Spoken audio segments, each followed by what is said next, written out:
Hello, engineers. Let's try to solve this sample problem taken from the past REE board examination.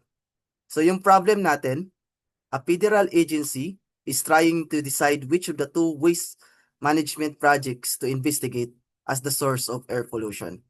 In the past, projects of the first type were in violation of air quality standards with probability of 0.3 on any given day.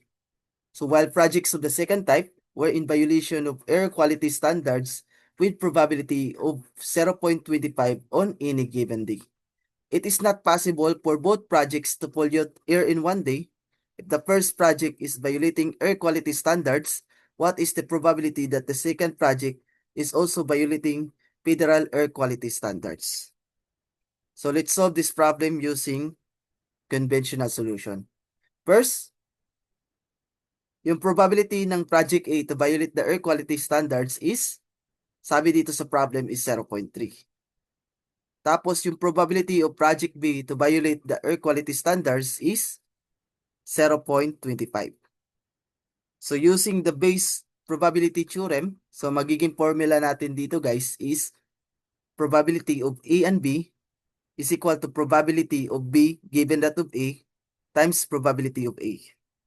So yung probability of A and B natin is the probability of both project A and B violates the air quality standards.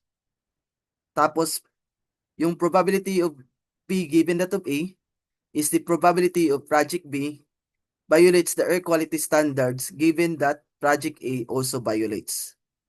And last is, let's use the formula.